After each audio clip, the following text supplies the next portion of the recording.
वासुदेवाय। ओम नमो भगवते वासुदेवाय। कृष्णाय वासुदेवाय देवकी नंदनाय च नंदगोपकुमाराय गोविंदाय नमो नमः। हरे कृष्णा कृष्णा कृष्णा हरे हरे, हरे राम राम राम हरे हरे।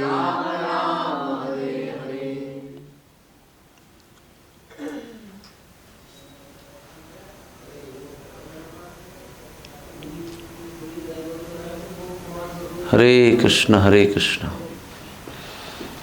तो आज के इस 15 फरवरी के सत्संग में आपका सबका स्वागत है। हरि बोल।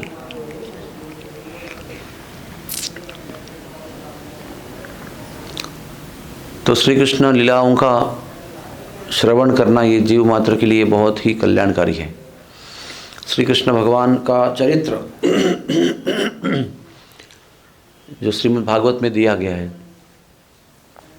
उसी से सारे वेद जो है, सारा ज्ञान जो है वो परिपूर्ण हो गया। जब तक भागवत नहीं था तब तक व्यासदेव दुखी थे, उनको समाधान प्राप्त नहीं हुआ सब कुछ लिखने के बाद भी। लेकिन जब श्रीमद् भागवत का लेखन किया गया तो उसके बाद में भक्तों का चरित्र और जब भगवान का चरित्र लिखा उसके बाद में उनको पूर्ण आनंद प्राप्त हुआ। तो श्रीमद् भागवत में भी सबसे पहले भक्तों का चरित्र आता है और उसके बाद में श्री कृष्ण का चरित्र आता है, और वही जीव के कल्याण के लिए बहुत आवश्यक है। श्रील प्रभुपाद जब पश्चिम जगत में गए थे तो प्रथम स्कंद का अनुवाद करके गए थे, लेकिन जब उधर पहुँचे तो सबसे पहले दशम स्कंद का अनुवाद कराया उन्होंने कथा रूप में। एक तरह से वो रिस्क है एक बड़ा, जो व्यक्ति अभी भक्ति में आए ही नहीं अब तक, उनको सीधे कृष्ण चरित्र सुनाना। लेकिन उन्होंने आपद धर्म देखा कि अगर कृष्ण चरित्र ये कहानी के रूप में सुनेंगे तो उनका जल्दी प्रगति होगी, इसलिए श्लोक बाय श्लोक न करते हुए पहले कथा रूप में लिखा उसको, कृष्णा बुक, जो श्री कृष्ण नाम से प्रसिद्ध है आज। और फिर धीरे धीरे स्कंद बाय स्कंद चलते गए। फिर दशम स्कंद का श्लोक से उन्होंने अनुवाद किया। फिर दशम स्कंद के बीच में उनका शरीर समाप्त हो गया। जब ब्रह्मा सम्मोहन लीला चल रही थी उस समय उनका शरीर पूरा हो गया। लेकिन उन्होंने आखिरी दम तक अपने क्या कहते हैं ना, मृत्यु शैया पर लेट कर भी 3.5 महीने अन्न प्राणी ग्रहण न करते भी इसका अनुवाद जारी रखा। उनके जाने के पहले 3.5 महीने उन्होंने भोजन नहीं किया, जलपान नहीं किया, कुछ नहीं किया, लेकिन लगातार अनुवाद माइक्रोफोन पे करते रहे वो, क्योंकि वो जानते थे कि श्री कृष्ण की लीला बहुत महत्वपूर्ण है और श्री कृष्ण लीला जो है वो जीव का भाग्य उदय करती है और जीव को श्री कृष्ण का संग प्राप्त होता है जब वो उनकी लीला सुनते हैं। भगवान की लीला सुनना मतलब मनोरंजन नहीं है, भगवान की लीला सुनना मतलब भगवान का साक्षात संग करना। नाम रूप लीला धाम, ये 4 वस्तुएं भगवान से अलग नहीं है। भगवान का नाम, भगवान की लीला, भगवान का धाम और भगवान का रूप, ये भगवान के समान ही है।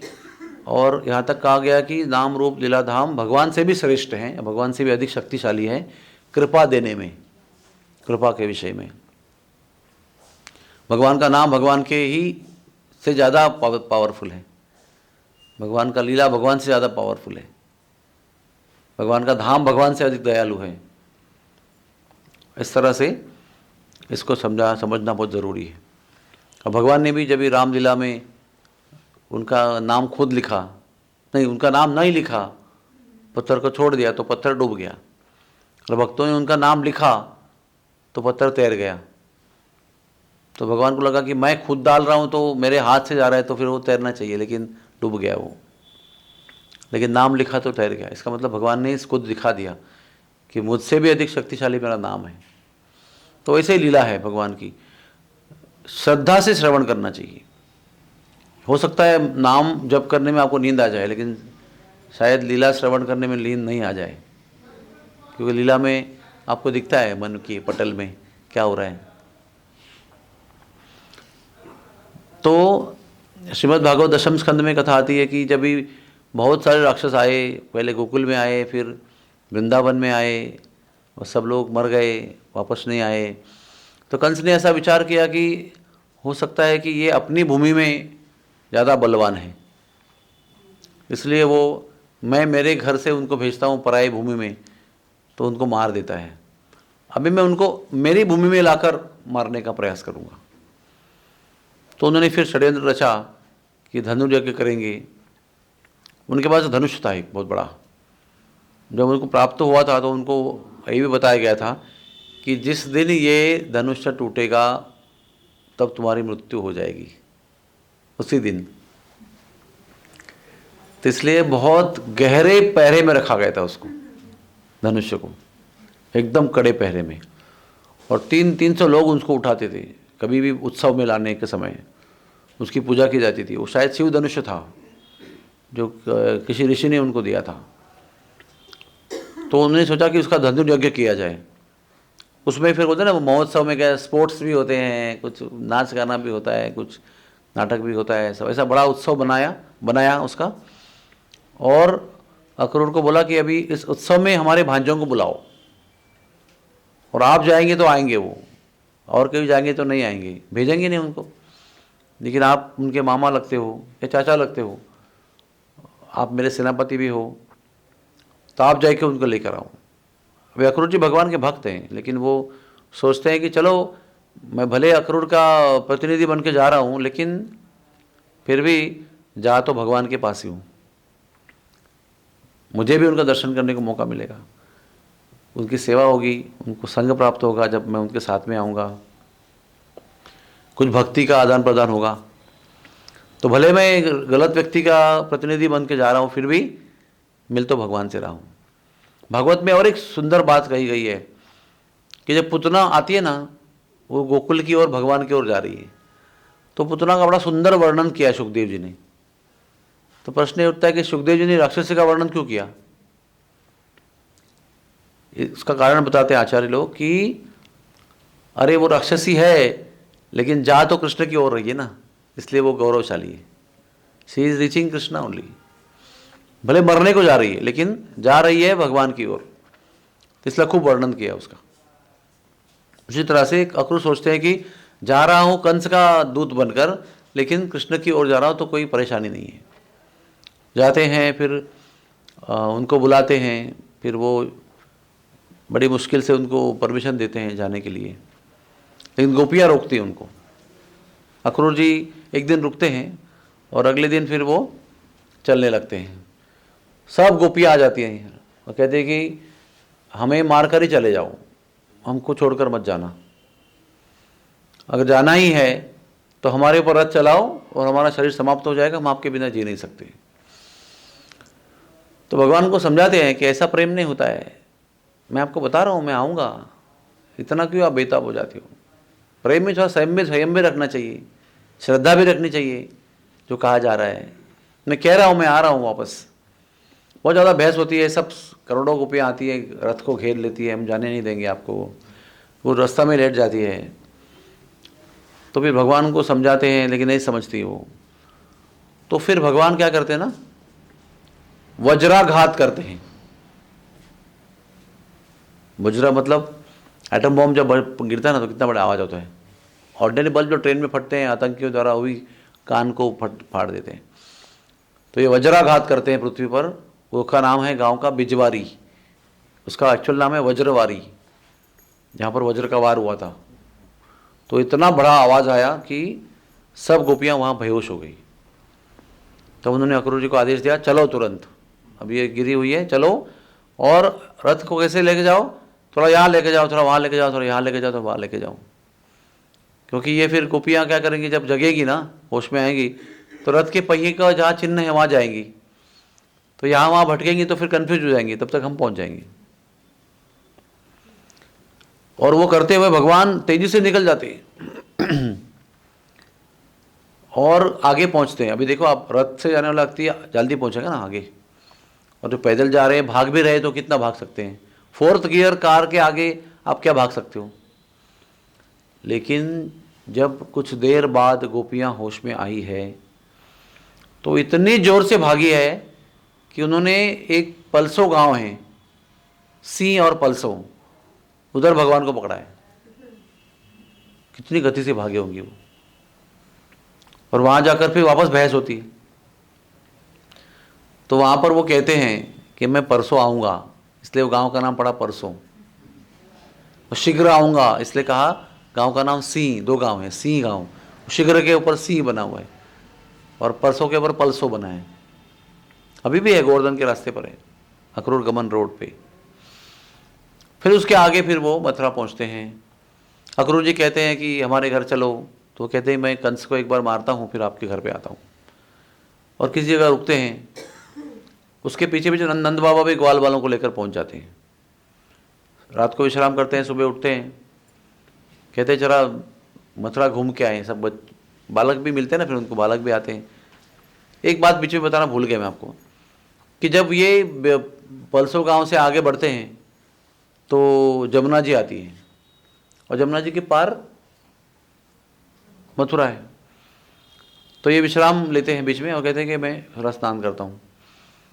लेकिन कहते हैं कि आप, बालक कहते हैं कि हमको जल से बहुत डर लगता है, हम जल में बहुत डरते हैं, हम यहीं बैठेंगे, आप स्नान करो।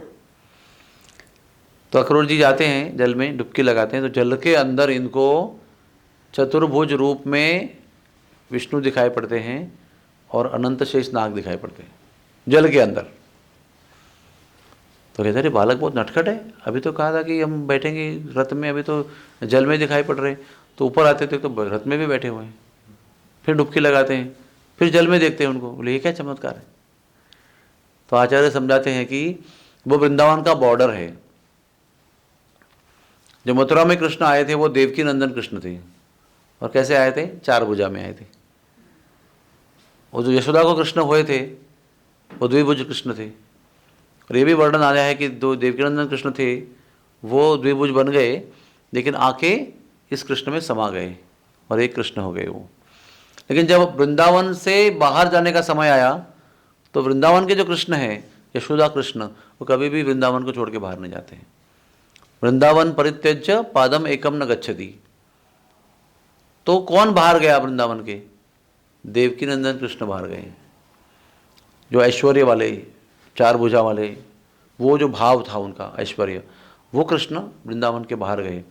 और फिर आगे जाकर जो मथुरा, द्वारका और हस्तिनापुर, जो भी जिनका भी वध किया गया है उनके हाथों से, वो चतुर्भुज विष्णु, ऐश्वर्य संपन्न विष्णु थे ना, उन्होंने किया है। कृष्ण ही वृंदावन में लीला करते रह गए। लेकिन जब चले गए वो देवकी नंदन कृष्ण, तो यशोदानंदन कृष्ण जो है वो भाव रूप में सभी ब्रजवासियों के हृदय में प्रवेश कर गए। शरीर रूप से लुप्त हो गए और भाव रूप में सबके हृदय में प्रवेश किया, और सब लोगों ने उनके विरह का अनुभव किया, लेकिन उत्कट हृदय का संग भी किया। तो अक्रूर को भी उन्होंने एक आश्वासन दिया है। अक्रूर जी को मन में एक ऐसा शंका थी कि जब कृष्ण भगवान को दर्शन किया उन्होंने, इतने कोमल बालक थे वो, छोटे से बालक थे, तो सोच रहे थे कि इतने बड़े बड़े राक्षस आएंगे वहाँ पर, पता है ना पूरा उनको, उनका पूरा इंतजाम पता है। उधर कुला पीड़ होने वाला है, उधर चाणूर मुष्टिक, 5 योद्धा होने वाले हैं, उधर कंस होने वाला है, बड़े बड़े योद्धा, महान पहाड़ समाये शरीर है उनका, ऐसे लोगों से मारने का प्रयास करने वाले हैं, सब पता है उनको। तो ये कैसे बच पाएंगे बेचारे कोमल बालक। तो चतुर्भुज विष्णु का रूप दिखा के उन्होंने उनको आश्वासन दिया, चाचा जी डरो मत, हम संभाल लेंगे सब कुछ, आश्वासन दिया उनको। जैसे उधर गोवर्धन में वो पेड़ को मरोड़ा ना, तो आश्वासन दिया कि मैं उठाऊंगा उसको उस तरह से।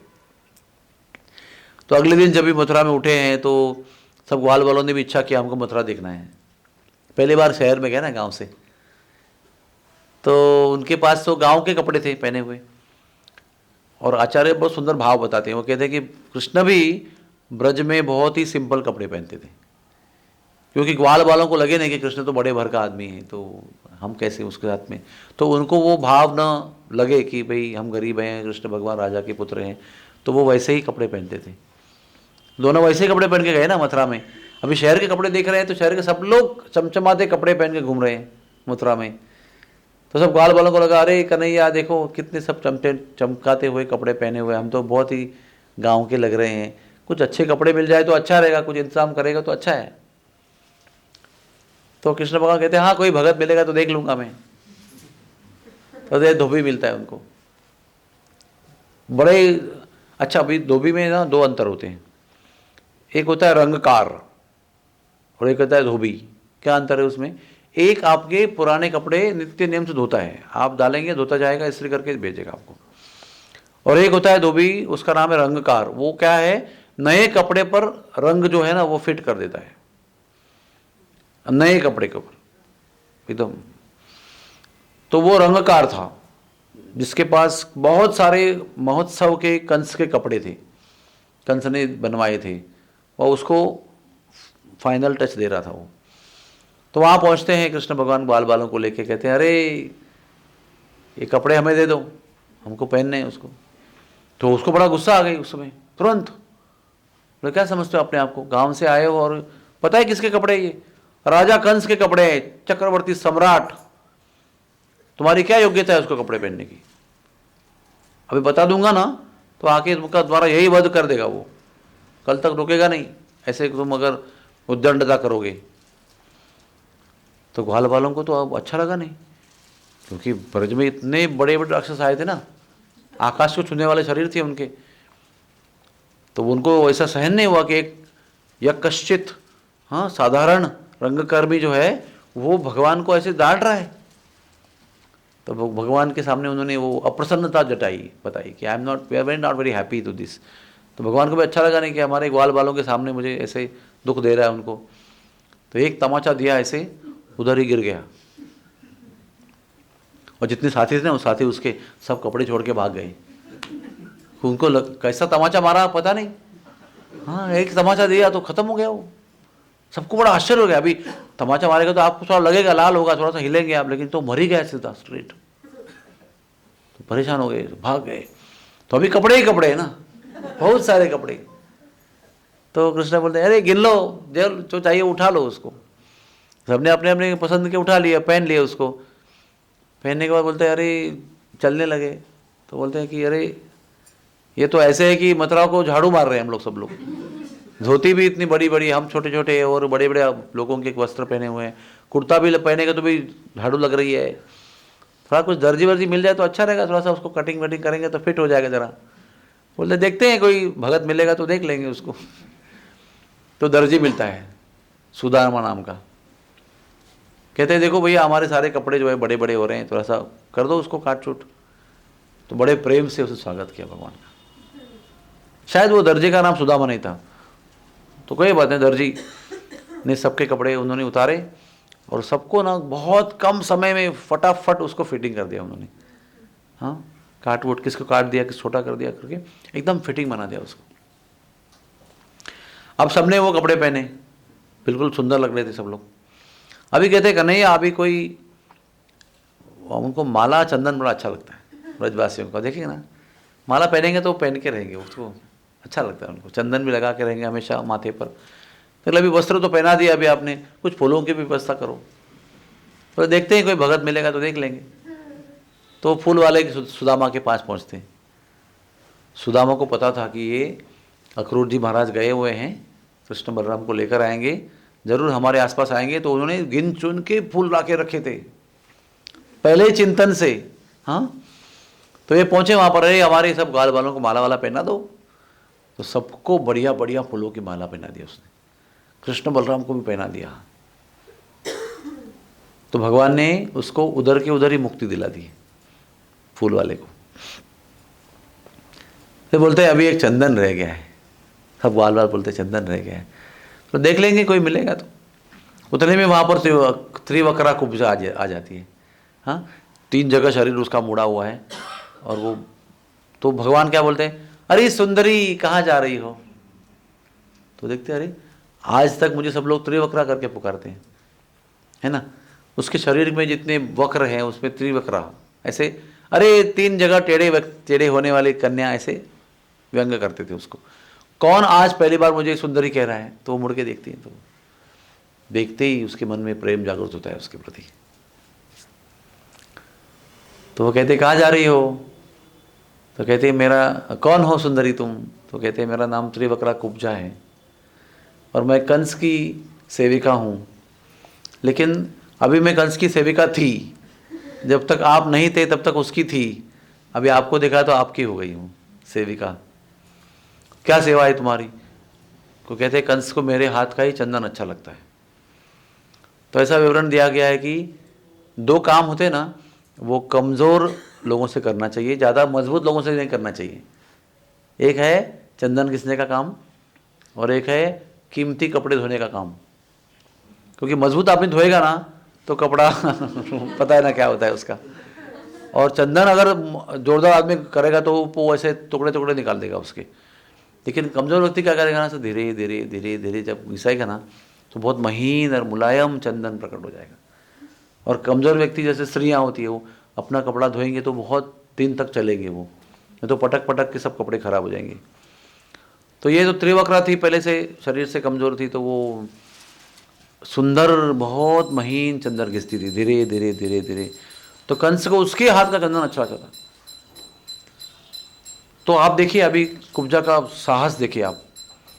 कुब्जा एक तो कमज़ोर है शरीर से, कंस की सेविका है, कंस को चंदन बना के ऑलरेडी बना के उसके लिए बना के ले जा रही है। कंस के भवन के सामने ही वो कृष्ण को मिलती है। इसका मतलब अगर वो तय करती है कि चंदन इनको देना है, तो कंस शायद देखने की संभावना है ना उधर झरोके से, लेकिन वो उसकी बहुत सराहना की है संतों ने कि वो कितनी हिम्मत है उसके अंदर।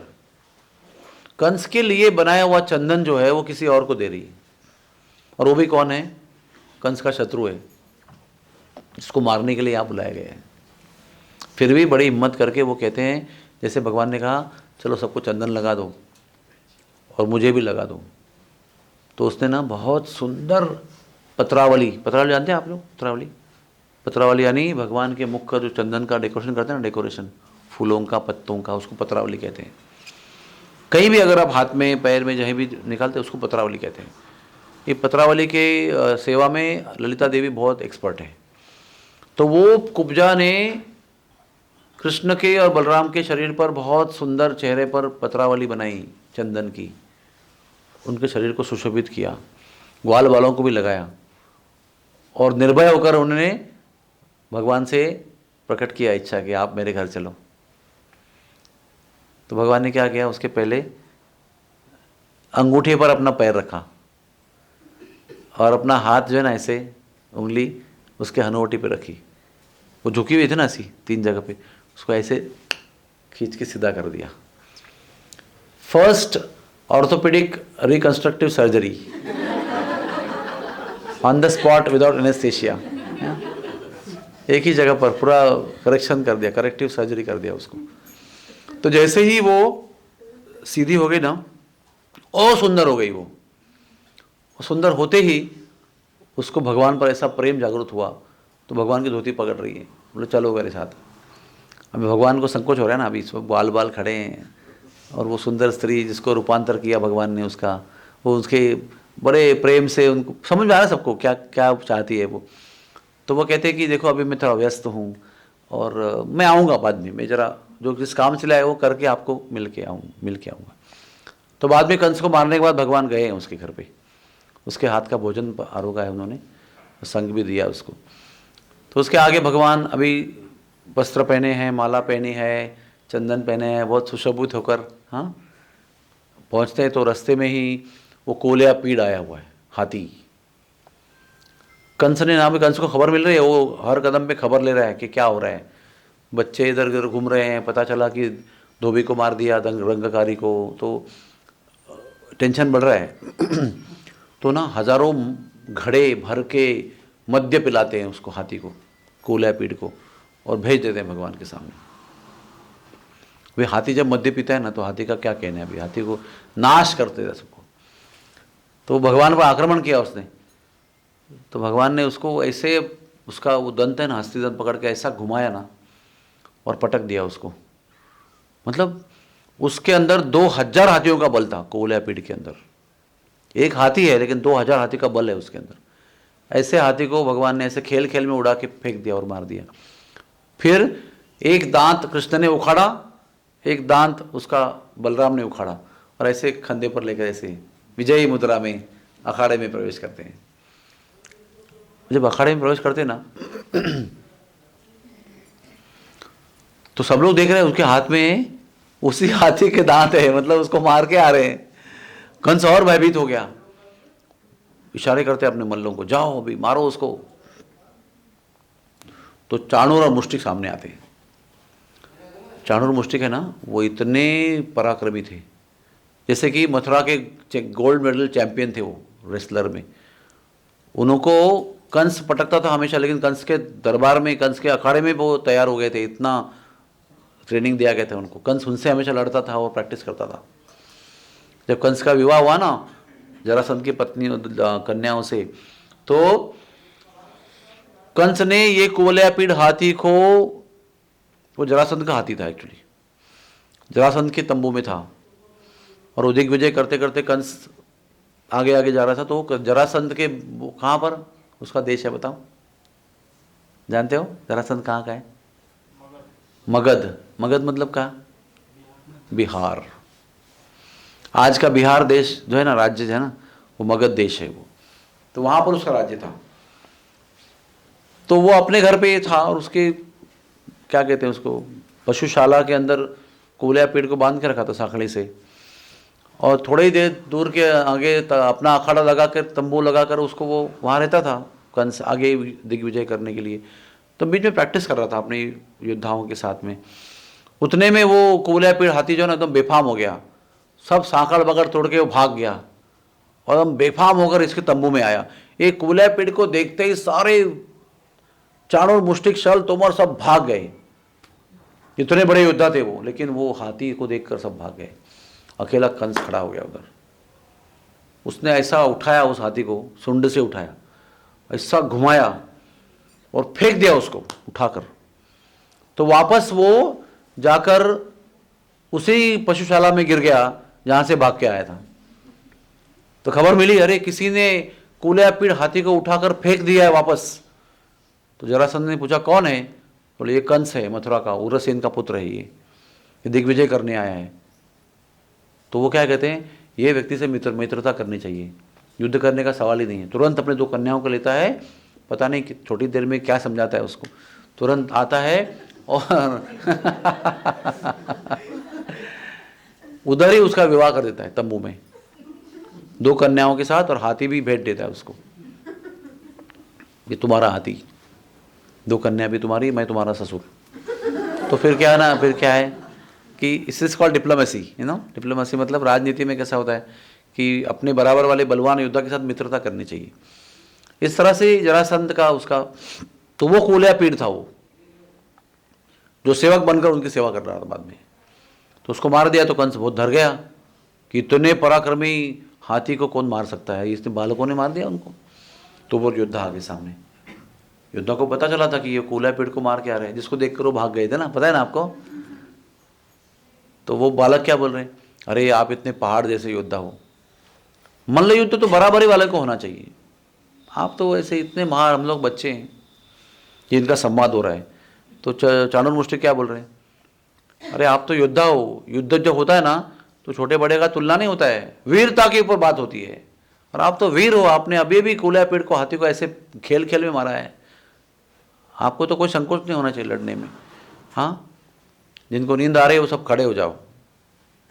हाँ, तो मैं क्या कर रहा था, हाँ, तो उस समय ना पूरा मैदान था उधर, अखाड़ा कहते हैं उसको, खेल का, जब खेल होने वाला है, कुश्ती युद्ध होने वाला है, बहुत सारे डांस होने वाला है, और चारों ओर सब लोग बैठे हुए हैं, प्रेक्षक गृह में ऑडियंस बैठा हुआ है। यहाँ पर स्त्रियां हैं, यहाँ पर पुरुष हैं, यहाँ पर राजमंत्री लोग हैं, यहाँ पर गांव के लोग हैं, यहाँ पर नंद गांव के लोग भी हैं, नंद बाबा भी है और ग्वाल बाल भी बैठे हुए हैं।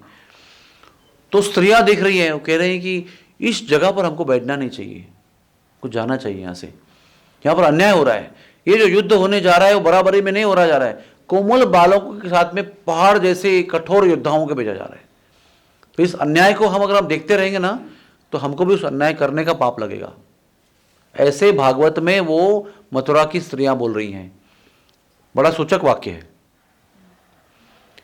अगर आपको अन्याय होते हुए दिखाई पड़ता है और आप उसको देखते ही खड़े रह जाते हो, तो आपको वो अन्याय करने का पाप आपको भी लगेगा, जो कर रहे हैं उसको भी लगेगा, आपको भी लगेगा।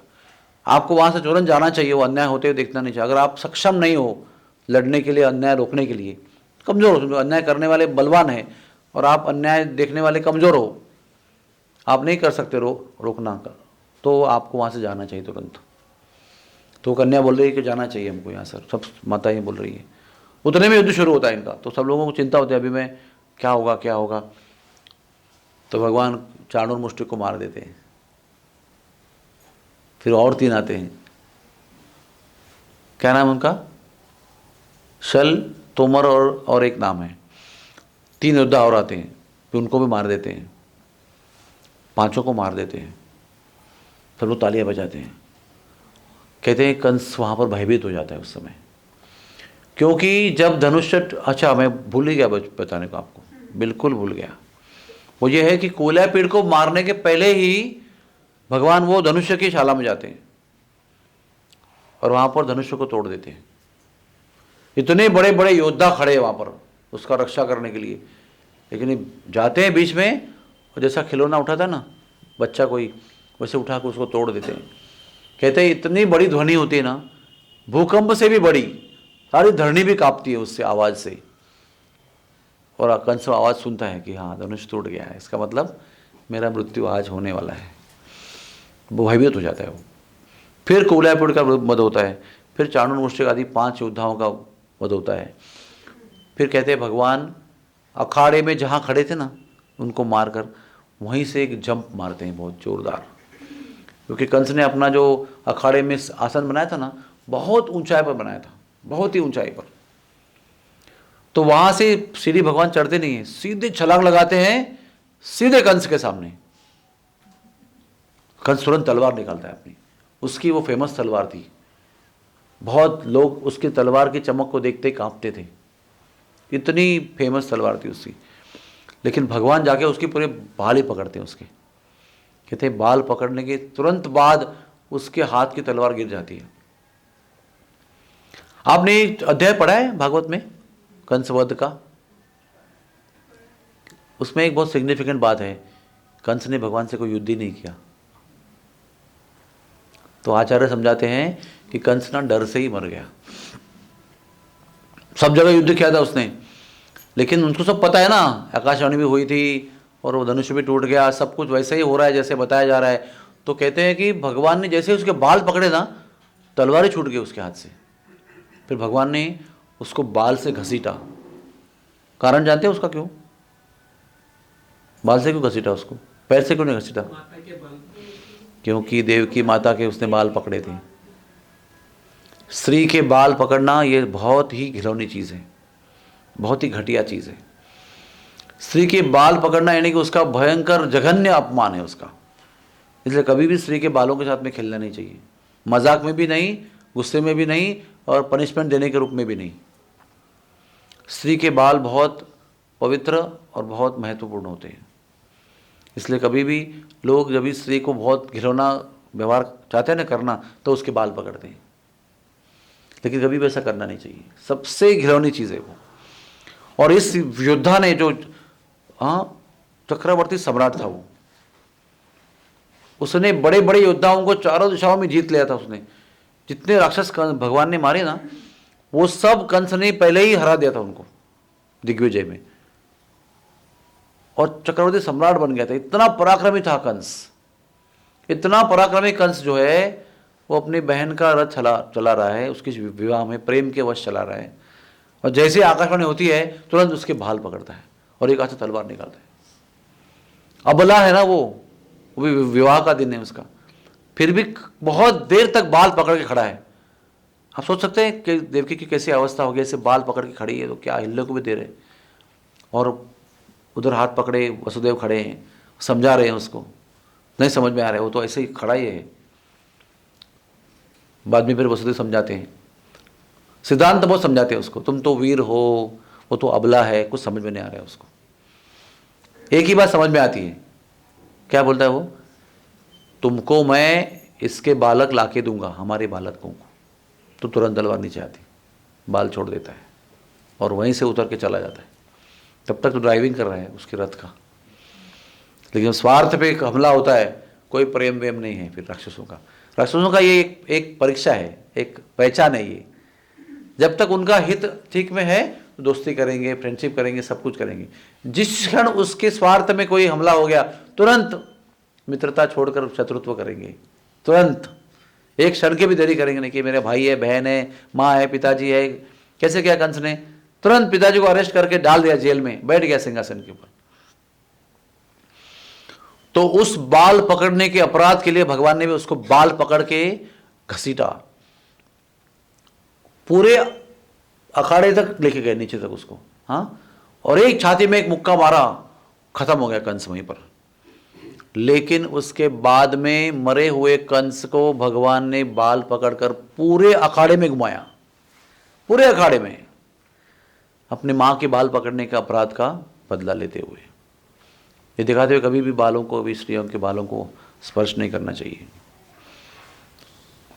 फिर उसके बाद कंस का देहांत हुआ तो कहते हैं कि ध्रुव घाट है यमुना जी में, हरे कृष्णा कृष्णा कृष्णा हरे हरे, हरे राम राम राम हरे हरे। यमुना जी के ऊपर मथुरा में 24 घाट है, 24 घाट है, उसमें एक ध्रुव घाट है। उसमें ध्रुव जी ने नारद मुनि के आदेश के अनुसार स्नान किया था, और वहीं से वो मधुबन में गए थे और टील पर चढ़कर उन्होंने तपस्या आरंभ किया था, उसके ध्रुव घाट नाम है। तो वहाँ पर कंस का दाह संस्कार किया गया ध्रुव घाट के ऊपर, और उसके बाद में जाकर उधर भागवत में एक वर्णन आता है, गतश्रम नारायण। उसका मतलब क्या होता है, जिसका श्रम परिहार हो गया है, तो थक गया है और अभी श्रम परिहार कर रहे हैं, मतलब क्या, विश्राम कर रहे हैं, गतश्रम नारायण ऐसा नाम आता है उनका। तो भगवान को श्रम होता है क्या, भगवान को श्रम नहीं होता है। फिर भी भगवान लीला में जाकर कंस को मारने के बाद में जमुना जी के किनारे जाकर विश्राम घाट पर विश्राम करते हैं। विश्राम घाट की महिमा क्या है कि विश्राम घाट उसलिए विश्राम घाट नाम पड़ा उसका, भगवान के पहले से नाम पड़ा है विश्राम घाट, क्योंकि सत्ययुग में जब वराह भगवान ने अवतार लिया था तो वराह भगवान ने हिरण्याक्ष को मारा था। हिरण्याक्ष को क्यों मारा था, क्योंकि हिरण्याक्ष ने पृथ्वी को लात मारकर गेंद की तरह समुद्र के नीचे फेंक दिया था, गर्भोदक सागर के नीचे। तो कितना बड़ा होगा वो राक्षस, तो पृथ्वी को गेंद की तरह लात मार सकता है। उस राक्षस को, हिरण्याक्ष नाम के राक्षस को भगवान ने ब्रह्मा जी के नाक से अवतार लेकर वराह रूप में, शुकर रूप में उसका वध किया। अवकाश में युद्ध हुआ उनका, पृथ्वी पर युद्ध नहीं हुआ, पृथ्वी तो समुद्र के नीचे थी, स्पेस में युद्ध हुआ, स्पेस वॉर, उसका वध कर दिया। और वध करने के बाद में वो पृथ्वी पर जहाँ विश्राम घाट था वहाँ पर आके विश्राम किया उन्होंने। जब विश्राम फरमा रहे थे वो, तो उसका नाम विश्राम घाट पड़ा। तभी पृथ्वी देवी जो है ना, वो देवी बनकर आई वहाँ पर हाथ जोड़कर, और भगवान से प्रश्न किया कि ये भूमि जो है ना, क्योंकि जब वो पृथ्वी को समुद्र से तल से उठाते हैं और वो उठाकर ले जा रहे हैं, तो पृथ्वी उनको पूछ रही है कहाँ ले जा रहे हैं मुझे, आप कहाँ रखोगे। तो कहते हैं जहाँ पर नित्य सदैव हरियाली रहती है, वहाँ पर जहाँ पर सघन वृक्षावली नित्य रहती है, इस जगह पर मैं ले जाऊँगा आपको। तो वो सोच रहे हैं कि तो वो तो मेरे ऊपर होती है, और कौन सी जगह है ऐसी जहाँ पर आप रखोगे मुझे। तो वो वृंदावन धाम है जहाँ पर मैं आपको रखूँगा। तो फिर वो उसको मन में कुतूहल उत्पन्न होता है ना कि ऐसा वृंदावन धाम, ऐसे नित्य हरियाली की जगह मेरे से हुआ और कौन सी हो सकती है। तो वो कुतूहल पैदा होता है, तो भगवान उसको कक्षा में रखते हैं अपने वहाँ पर जगह पर, और जाते हैं हिरण्याक्ष को मारने के लिए। फिर वो जब विश्राम फरमाते हैं उसी जगह पर जहाँ पर रखा गया है, वहाँ पर देवी बनकर आती है और प्रश्न पूछती है कि ये भूमि क्या है, इसका गौरव क्या है, इसकी महिमा क्या है, मुझे बताइए आप। तो वराहदेव ने आराम से लेट कर भगवान को पूरे वृंदावन का महात्म्य सुनाया है, और वो आदि वराह पुराण के नाम से प्रसिद्ध है। इसमें वृंदावन के सभी स्थानों का भगवान ने वनों का वर्णन किया है, बहुत सुंदर वर्णन। आज भी जो वृंदावन की लीलाओं का वर्णन है ना, वो आदि वराह पुराण में प्राप्त होता है, प्रमाणित लीलाओं का वर्णन जो वराहदेव ने भगवान अभी आए नहीं हैं, आने वाले हैं, लेकिन उनकी लीला तो हर एक द्वापर में होती है ना, कई द्वापर बीत चुके हैं। और परात्पर भगवान की लीला स्वयं जानते हैं विष्णु वराह भगवान, तो वो कृष्ण का लीलाओं का और भगवान के वृंदावन के दिव्य स्थानों का वर्णन करते देवी को, इसलिए विश्राम घाट पड़ा है। तो वहीं पर कंस को मारकर कृष्ण ने भी विश्राम किया है, और उसी जगह पर उन्होंने ये कुब्जा का भी सर्जरी किया था, उसको ठीक किया था। आज भी जब मथुरा में शादी होती है ना, तो एक रस्म होती है, वो दूल्हा दुल्हन जो है विश्राम घाट जाते हैं, और वहाँ पर दूल्हा दुल्हन के अंगूठे पर अपना अंगूठा रखता है, दबाता है उसको, और हनुवटी से उसको ऊपर करता है, उसका चेहरा देखता है उसी याद में। हाँ, हरे कृष्णा कृष्णा कृष्णा हरे हरे, हरे राम राम राम हरे हरे। फिर उसके बाद में वो भगवान तुरंत जाकर उग्रसेन को मुक्त करते हैं, क्योंकि उसने उग्रसेन को बंद करके सब कुछ किया था ना, आतंक। उग्रसेन को रिहा करते हैं, फिर अपने माता पिता की जेल में जाते हैं, उनको रिहा करते हैं, और फिर सब लोग खुश हो जाते हैं। सब राक्षसों का दाह संस्कार कर देते हैं। फिर अच्छी तरह से आराम से वो अपने माता पिता वसुदेव देवकी को मिलने जाते हैं। अभी देखो, जन्म होते ही एक ही बार दूध पिला के उसने उनको छोड़ दिया था। कितनी बड़ी कठिन परीक्षा है, देखो आप। कभी आप सोच के देखो, अगर आप देवकी होते तो आप पर क्या बीतती, क्या लगता आपको। आपके आंखों के सामने आपके नए नए बालकों को पटक पटक के मारा जा रहा है, लथपथ खून मांस का गोला हो रहा है, वो जो जीव था आपका बेटा, सब ऐसे दाग गिरे थे उसी घर पे। आपके ही बालकों को मारे हुए दाग जो है ना, फटके हुए, वो सब दिखाई दे रहे हैं उधर। उसी में रहना है आपको, और आगे जन्म भी देना है, क्योंकि भगवान के अवतार को आने के लिए मौका देना है ना, तो जन्म तो देना ही है। लोग पूछते हैं कि अरे इतना सिंपल था तो वो जन्म देते नहीं बालकों को, बट वो सेवा कर रहे हैं, वो खुद के स्वार्थ की बात नहीं कर रहे। उनको बताया कि 8वें पुत्र के रूप में आएंगे, तो उनको 8वें पुत्र तक जन्म देते रहना है।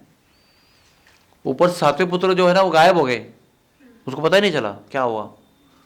सब लोगों ने कहा गर्भपात हो गया, लेकिन उनको भी लगा कि था गर्भ, लेकिन किधर हो गया पता नहीं, अभी तो नहीं लगता, अंदर नहीं है। तो ये भी उनके लिए तो एक आश्चर्य था ना, दुख की बात थी। अब देखो, जब भी गर्भपात होता है ना, गर्भपात, तो स्त्रियों को बड़ा दुख होता है, बहुत ज़्यादा साइकोलॉजिकल प्रॉब्लम होता है। जब भी वो पेट से गर्भ उनका नष्ट होता है, बहुत ज़्यादा दुख होता है, बहुत ज़्यादा उनको संभालना पड़ता है, बहुत भावनिक दृष्टि से बहुत दुखी हो जाती, टूट जाती है औरतें। तो ये तो अभी जेल में किसको पूछेंगे क्या हुआ है, कौन काउंसलिंग करेगा। उसके बाद में कृष्ण का जन्म हुआ है। अभी कृष्ण का जन्म हुआ है तो देवकी का कहते हैं कि वात्सल्य वसुदेव से ज़्यादा था, इसलिए देवकी अभी भी रो रही है कि मत करो मत, ये रूप को लुपाओ, छुपाओ उसको। वसुदेव भय मुक्त हो गए, आराम से प्रार्थना कर रहे हैं, लेकिन देवकी प्रार्थना कर रही है, फिर भी उनके मन में ये प्रश्न है कि शायद कंस इसको मार देगा। वो अज्ञान नहीं है, वो वात्सल्य का परिणाम है। ऐसे नहीं कि औरतें बहुत भावुक होती हैं, वो तो ऐसे ही डरती रहती हैं, उसको सत्य का पता चलता नहीं, उनको ज़्यादा बुद्धि नहीं होती, ऐसा नहीं है। वो वसुदेव का वात्सल्य देवकी से कम था, देवकी का ज़्यादा था वात्सल्य। इसलिए वात्सल्य के प्रभाव में भगवान सब बता रहे हैं उनको कि मैं ही वो हूँ। जब आप पृष्णी थे और तभी मैं पृष्णी गर्भ के रूप में आया था, जब आप अदिति थे तो मैं वामन बनकर आया था, अभी आप तीसरी बार आए हो तो मैं अभी कृष्ण बनकर आया हूँ। तो क्या बता रहे हैं कि वही हूँ मैं जिसने वामन के रूप में बलि को मर्दन किया था, वही हूँ मैं। तो आप निश्चित रहिए, मैं कंस का वध करूँगा। ऐसा ही वो उनको आश्वासन दे रहे हैं अपने वचनों से याद दिलाकर कि आप कौन हो और मैं कौन हूँ। फिर भी देवी की विनती करती है उनको कि नहीं। तो भगवान ने ऑलरेडी आदेश दे दिया उनको कि आपको तुरंत मुझे गोकुल छोड़ के आना है, नंद बाबा के घर पे। तो मतलब क्या इसका हुआ कि अभी कुछ ही क्षणों में जाने वाला हूँ मैं। तो एक ही बार स्तनपान कराया है और तुरंत वसुदेव टोकरी में लेकर चले गए हूँ। आप सोच सकते हैं 6 बालकों का वध हुआ है, एक बालक गायब हो गया है, 8वां बालक आया है और कुछ ही क्षणों में चला गया वो। ना दर्शन है उसका, ना लाड़ करने को मौका है, ना बड़े करने को मौका है, ना वात्सल्य प्रकट करने को मौका है, कुछ मौका ही नहीं है। जितने बालक हुए सब मर गए ऑन द स्पॉट। आघात कितने हुए मन पर उसके, कितने मन पर आघात हुए आप सोच सकते हो। एक स्त्री जो है ना वो कितने आघात सहन कर सकती है। लगातार 6, उसके बाद एक बालक गायब, उसके बाद में जो बालक हुआ भी वो भी चला गया, फिर भी जेल में रहना है उसको। तो कंस तो आया था उसके बाद में, जब ये एक्सचेंज करके आए तब तक सब लोग सो गए थे माया के प्रभाव से, और जब वापस आया तो कन्या दिखाई पड़ी, फिर भी उसको पटकने का प्रयास किया। उसको भी बोल रहे तो कन्या है अभी, तो तुम कम से कम कन्या को छोड़ो, तुम्हारा वध तो पुत्र के रूप में होना था, लड़के से होना था, ये तो लड़की है, मैं तो विवाह करूंगी आपके बच्चे से, इसके साथ में सब कुछ बोलती है। लेकिन वो कहाँ सुनने को तैयार है, वो चांस लेना चाहता नहीं। वो क्या षड्यंत्र देवताओं का कौन जानता है। तो वो निकल जाती है। तो वो कन्या भी थी, वो भी चली गई आकाश में, और वो भी लुप्त हो गई देवी बनकर। हाथ में क्या बचा, कुछ नहीं, गोद खाली है। ऊपर जेल में रहना है क्योंकि कंस अभी जीवित है उधर, वो थोड़ी छोड़ने वाला है इनको। तो आगे के दिन, जितने भी दिन वो रहे, फिर कंस आया वहां पर, देवी उड़ गई तो फिर उनको तुरंत रिहा कर दिया उसने। लेकिन नजर कैद में रखा, क्योंकि पता नहीं इनका क्या प्लानिंग देवताओं का है, कैसे करने वाले पता नहीं है। तो इसकी वजह से वो अपने घर पे थे लेकिन नजर कैद में थे। नजर थी उनके ऊपर सब गुप्तचरों की, क्या हो रहा है। और मथुरा में ऐसा दहशत बनाए रखी थी कि कोई इस घटना के बारे में बात नहीं करेगा कि आकाशवाणी क्या हुई थी, क्या हुआ, बच्चों को मारा गया, जेल में रखा गया, इस विषय पर चर्चा नहीं करनी है, किधर भी नहीं, दुकान में नहीं, कहीं नाके पर नहीं, किधर भी करना नहीं है। जो भी करेगा उसको दंड मिलेगा। तो कोई इसके बारे में बात नहीं करता था। ये विषय बैंड विषय था, इस पर बात नहीं करना है। तो वो देवकी अभी वापस जेल में आ गए ना। वो कहाँ से रिहा किया उनको, जेल से रिहा किया ना। मतलब बाद में जब हुआ ना तो वापस कंस का मति फिर गई, उसने उस दिन उनको रिहा किया। समझे आप।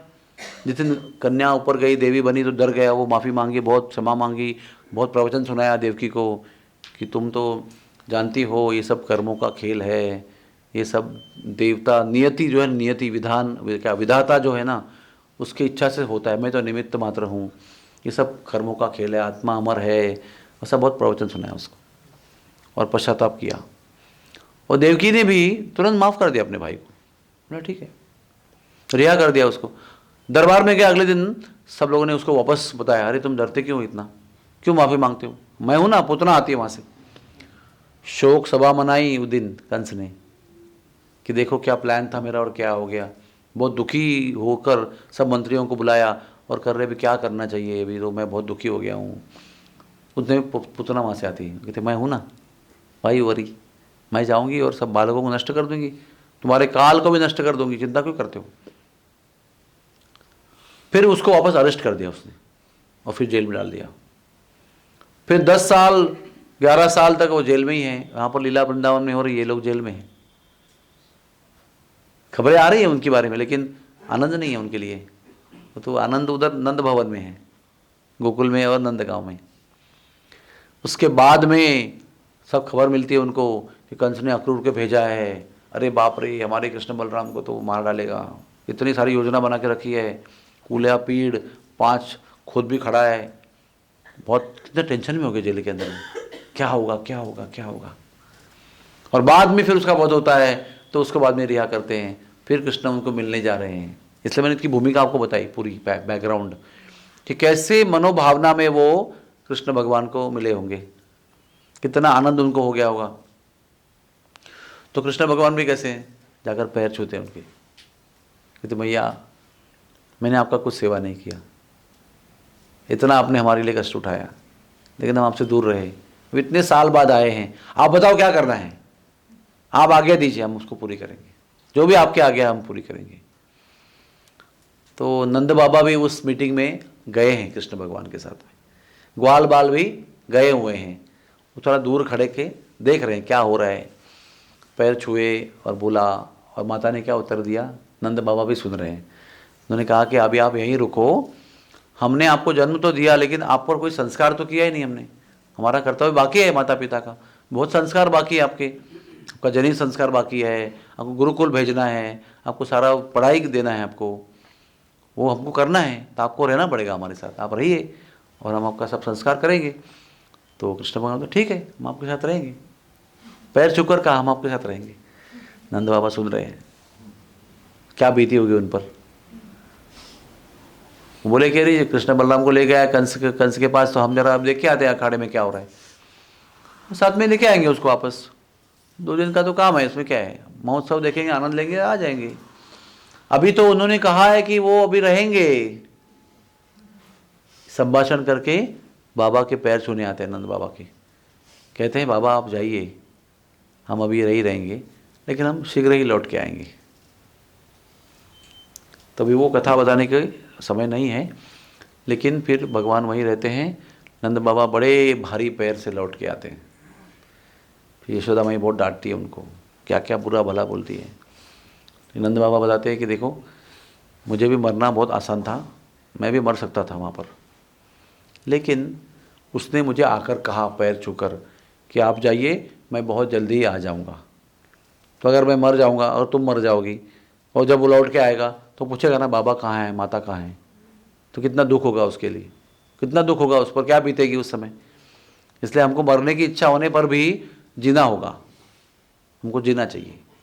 इसलिए आप मैं क्यों नहीं मरा और ऐसे क्यों नहीं मरा, ये सब बातें छोड़ दो, हम दोनों को जीना है, क्योंकि वो आएगा जिसने उसे वादा किया है, हमको ज़िंदा रहना ज़रूरी है। इस तरह से आगे कथा बढ़ती है। भगवान ने कंस का वध कर दिया। तो भगवान का चरित्र जो है ना, बहुत ही पवित्र चरित्र है भगवान का।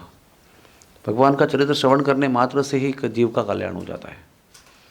कथा अगर आप बड़ी सावधानी से एकाग्र होकर प्रेम से सुनते हैं, तो उसी कथा के सुनने के पश्चात आप भगवत धाम जाने के योग्य हो जाते हैं। समय आपको बाद में होगा जाने का, लेकिन एक कथा भगवान की प्रेम से, श्रद्धा से, एकाग्रता से, मन लगाकर सुनने से आप भगवत धाम के योग्य हो जाते हो। आपके मन में प्रेम भक्ति का उदय होता है। ये शक्ति है कथा में भगवान की, और जीव का परम कल्याण उस कथा में है। क्यों नारद मुनि ने कहा व्यासदेव को कि आप भक्त चरित्र और भगवत चरित्र लिखो, क्योंकि जीव के कल्याण का परम कारण है वो। इसलिए व्यासदेव से उन्होंने भागवत लिखवाया, ताकि केवल इस भागवत के श्रवण करने मात्र से ही पहले तो बद्ध जीव कृष्ण के संग का अनुभव करेगा। बद्ध अवस्था में होकर भी जो सुनेगा, जिस समय सुन रहा है उस समय कृष्ण का सानिध्य का अनुभव करेगा, और जब सुनेगा दिल से तो उसकी इतनी आत्मशुद्धि होगी कि भगवत धाम जाने योग्य हो जाएगा। मतलब while you are conditioned, it is purification. After purification is over, completed, you go back to Godhead. ऐसा लीला है। तो आप सबका बहुत बहुत धन्यवाद है, आपने हमको कृष्ण लीला बोलने का मौका दिया। अभी हम कल जाएंगे मुंबई की ओर, तो कुछ थोड़े से चीज़ें हैं जो बताना चाहेंगे आपको। वो ये है कि इस जीवन में भक्ति सर्वश्रेष्ठ है, भगवत भक्ति, और कुछ श्रेष्ठ नहीं है, बाकी सब कुछ खत्म होने वाला है। Only thing what is important is भक्ति, बाकी सब कुछ जो है टेम्पररी है। अब योग भी करेंगे, आप ज्ञान भी प्राप्त करेंगे, आप कर्म का अच्छा फल प्राप्त करेंगे, कर्म कांड करेंगे, सिद्धियाँ अपनाएंगे, जो भी आप करेंगे, ये सो कॉल्ड स्पिरिचुअल थिंग ना, दुनियादारी छोड़कर विरक्ति प्राप्त करेंगे, ज्ञान प्राप्त करेंगे, ऐश्वर्य, भक्ति, मतलब कोई योग का ऐश्वर्य प्राप्त करेंगे। लेकिन ये सारे जो ऐश्वर्य है, कर्म का फल है, योग का फल है, सिद्धि है, विरक्ति है, मोक्ष है, ये सब टेम्पररी है। आपके हित में और आपके लिए टिकने वाला जो चीज़ है वो भक्ति है, परम भगवान की भक्ति, वही आपके साथ जाएगी, बाकी सब आपको छोड़ के जाना होगा। जैसे एक योगी के साथ हमारे गुरुदेव यात्रा कर रहे थे, एक बार हिमालय में बहुत देर तक योगा करते रहे, और लौट के गाड़ी में आ रहे थे, तो गाड़ी का अचानक ब्रेक फेल हो गया, डाउन हिल। तो महाराज ने पूछा अभी कौन सा आसन काम आएगा?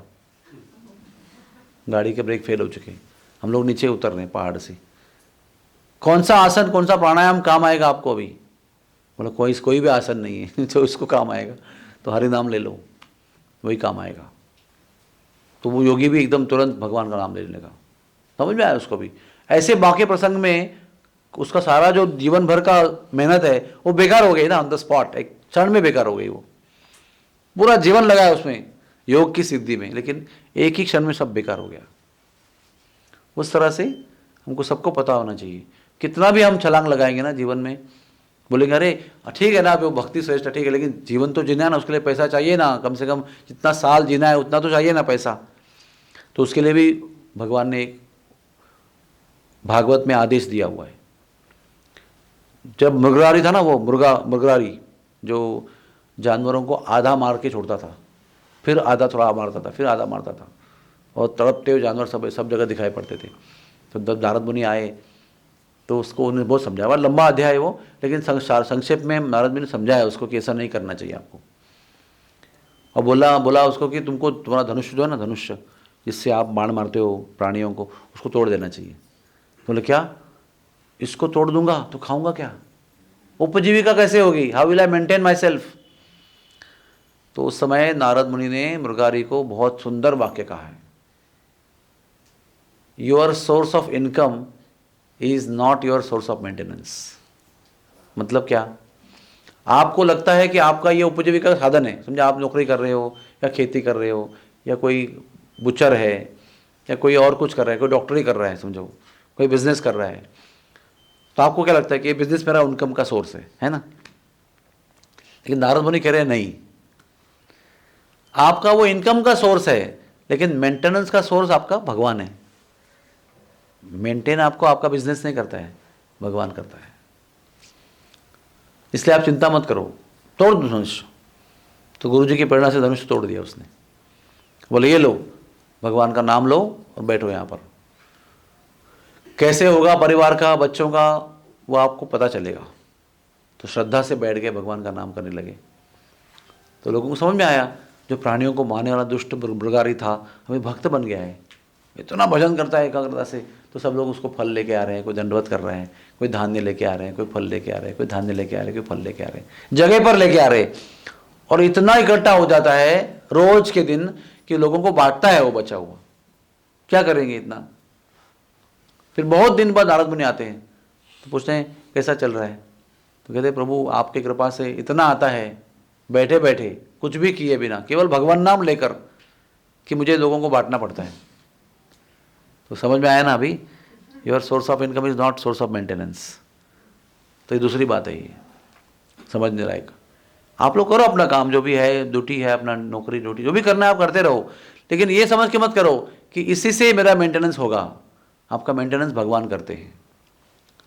जैसे मेरी बेटी है, आप सब जानते हैं मेरी बेटी को, क्या करती है वो? 9 to 5 जॉब करती है क्या? वो पढ़ी है खाली ऐसी, सारी चीज हाजिर है उसके लिए, कुछ भी किए बिना। ये सबसे बड़ा प्रूफ है।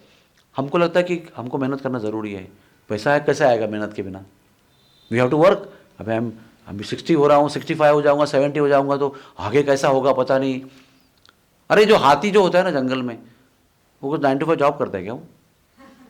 हाँ, एनी टाइम ही वर्किंग, बिजी वर्किंग, क्या करूँ, खाने को कहाँ मिलेगा? अरे वो चींटी को भी दाना दे रहे हैं, और हाथी आपसे 1000 गुना खाना खाता है, उसको भी दे रहे हैं। हाथी क्या कर रहे हैं? घोड़ा क्या कर रहे हैं? मच्छर क्या कर रहे हैं? सबके लिए भगवान ने व्यवस्था करके रखी। तो मेंटेनेंस वो देखते हैं, नंबर 2। नंबर 3, उस भगवान को जो अपना मेंटेनेंस करते हैं ना, उसको समझने के लिए ये ज़िंदगी दी है। और आपकी ज़िंदगी का मेन बिजनेस वो है, उनको समझना। और उनका समझने के लिए उन्होंने मार्ग बताए हैं भक्ति के। लेकिन आपको ये बात पता होना चाहिए कि आप जितना भी साधना करेंगे, ये कभी समझना नहीं कि आपकी साधना आपको उनको मिलाएगी। ये और एक भ्रम है। आपका साधना आपका एक प्रयत्न है, केवल दिखाना है कि मैं प्रयत्न कर रहा हूं, लेकिन ये मत समझना कि आपकी साधना के बल से आप भगवान को प्राप्त करोगे। आपकी साधना करके आप भगवान को खाली दिखा रहे हो कि मुझे आपसे मिलना है बस, लेकिन आपकी साधना कभी भी उतनी पर्याप्त नहीं होगी जिसके बल से भगवान आएंगे। नहीं, भगवान आएंगे कि ये आदमी प्रयास कर रहा है तो मैं आऊँगा, उनकी कृपा से आएंगे वो। He will not come because of a power of your meditation and sadhana. इसलिए वो भ्रम को छोड़ दीजिए कि मैंने इतना साल जप किया है, आपको तो आना ही है, आना ही पड़ेगा आपको। नहीं, आप कितना भी जप करेंगे ना तो भी आपको कोई समझना नहीं है ऐसा कि वो मेरा जप जो है ना वही मेरी शक्ति है, उसकी वजह से मैं खींच के लाऊंगा उनको। नो। तो कैसे आएंगे वो जब उसकी मन की मर्जी होगी तब आएंगे। अच्छा, आएंगे तो कैसे आएंगे ये भी समझना जरूरी है। भगवान जब भी आपको खुद को प्रकट करना चाहते हैं वो केवल भक्तों के माध्यम से ही प्रकट करते हैं, कभी भी खुद नहीं आएंगे वो। कभी भी आएंगे पहले आपको अगर परिचय कराएंगे अपना तो भक्तों के द्वारा ही कराएंगे, और भक्तों के हृदय में अपने आप को प्रकट करेंगे। जितना आपके लिए उनको खुद को प्रकट करना है वो भक्तों के हृदय में प्रकट करेंगे, और भक्ति के माध्यम से ही आपको खुद का साक्षात्कार देंगे। और जब आप बद्ध अवस्था में, हम सब लोग हैं ना, साधना कर रहे हैं, अभी भी हमारे मन में विकार है, ये इच्छा वो इच्छा चल रही है, उस समय भी भक्तों से ही आपको आदेश देंगे, उपदेश देंगे। क्या वो चाहते हैं ये भक्तों के मुख से ही आपको बताएंगे। इसलिए भक्त जो है ना वो बहुत जिंदगी में इंपॉर्टेंट व्यक्ति है। कहीं भी जाएंगे आप तो आपको भक्त के मुख से ही भगवान के विषय में उपदेश मिलेंगे, और किसी के मुख से नहीं मिलेंगे। और उतना ही उपदेश मिलेंगे जितना आपको जरूरी है, उतना ही साक्षात्कार प्राकट्य भगवान का होगा जितना आपके लिए आवश्यक है। इसलिए भक्तों के आदेश के बाहर कभी रहना नहीं चाहिए, भक्तों के आदेश को पालन करते रहना चाहिए। आर्गुमेंट, जजमेंट, तर्क, ये वो सब झगड़े नहीं करना चाहिए। इन शॉर्ट, जूझना नहीं चाहिए। अपनी इच्छा और भक्तों के द्वारा उपदेश मिलता है, अपनी इच्छा को साथ में जूझना नहीं चाहिए। जितना जूझोगे उतना परास्त होते जाओगे, उतना नाश होते जाएगा हमारा। और जितना सर झुका के एक्सेप्ट करेंगे, भले पसंद हो ना पसंद हो, जितना स्वीकार करेंगे उतनी भगवान का साक्षात्कार आपको होगा, अनुभूतियाँ मिलेगी भगवान के विषय में। अभी साक्षात प्रकट नहीं हुए हैं फिर भी उनकी अनुभूतियाँ मिलेंगी आपको, कि आपके साथ में हैं, आपको सहारा दे रहे हैं, आपको मेंटेन कर रहे हैं, आपके संकटों का निवारण कर रहे हैं, हर समय आपके साथ में हैं। ये सारी अनुभूतियाँ कब होगी? जब आप उन भक्तों की आज्ञा पालन करेंगे जिनके द्वारा भगवान आपको उपदेश दे रहे हैं। भगवान को क्या पसंद है क्या नहीं है ये भक्तों के द्वारा ही भगवान बताते हैं, और उनको हम नहीं समझेंगे तो फिर अपने को पटकना ही है, फिर हमारा सर्वनाश निश्चित है। अगर आप उनको नहीं सुनना चाहते हो और आप उनका विरोध करते हो या उनका आज्ञा पालन नहीं करते हो, उद्दंडता करते हो, खुद के मन के करने का देखते हो, तो विनाश निश्चित है। विनाश का मतलब क्या है? फिर पुनरपि मरणम, पुनरपि जननम, पुनरपि जतनी जननी जठरा शयनम, इसमें आपको कष्ट भोगना है, विषयों में आसक्त हो जाना है, मर जाना है नरक में जाकर, यही होगा। तो ये कुछ बातें बहुत ज़रूरी है आपको समझना जब आप धाम में रह रहे हो, यहाँ पर सेवा कर रहे हो, कि आपके हित की बात हमेशा भगवान भक्तों के द्वारा बताएंगे। और ज़रूरी नहीं कि आपको हमेशा प्योर डिवोटी मिलेगा और बताएगा वो, लेकिन जो भी आपको बताना है भगवान का, अगर आप प्रामाणिक हो, सिंसियर हो, आपके मन में कोई स्वार्थी ऐसी इच्छाएं नहीं है, और आप निरपेक्ष तरीके से सेल्फलेसली भगवान की सेवा करने का प्रयास कम से कम कर रहे हो, तो आपके लिए भक्त आकर बताएंगे आपको क्या करना है,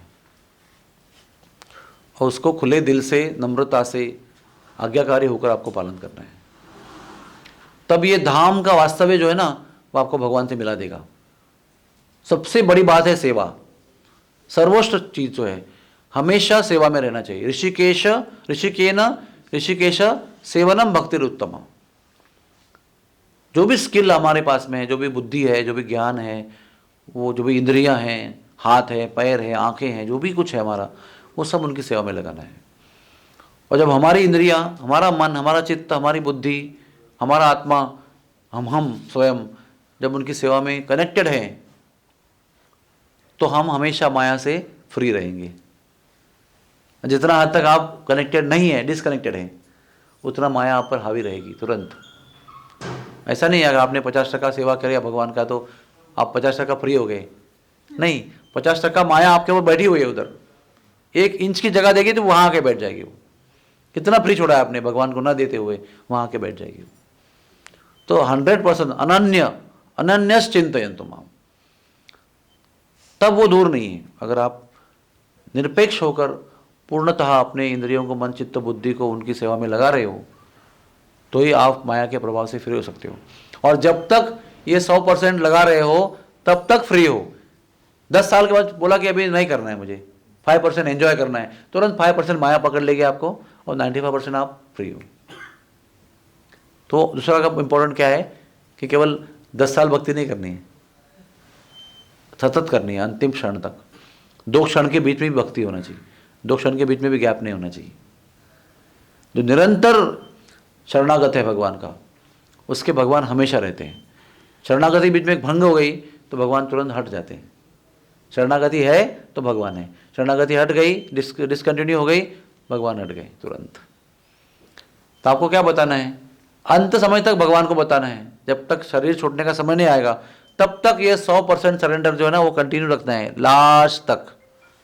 लास्ट मोमेंट पर जब भी समय आएगा तभी भी आपको शरणागत रहेंगे, तो उस समय भगवान आपको तुरंत अपना लेंगे और अपने धाम में स्थान देंगे, अपने चरणों में स्थान देंगे। तब तक हमको ये करते रहना है। रिजल्ट मिले या ना मिले, साक्षात्कार मिले ना मिले, दर्शन मिले ना मिले, चमत्कार का अनुभव हुआ ना हुआ, कोई फर्क नहीं। आपको जो कहा गया है वो करते जाना है आपको श्रद्धा के साथ में। फिर उस अंतिम क्षण में आपको भगवान अपना लेंगे।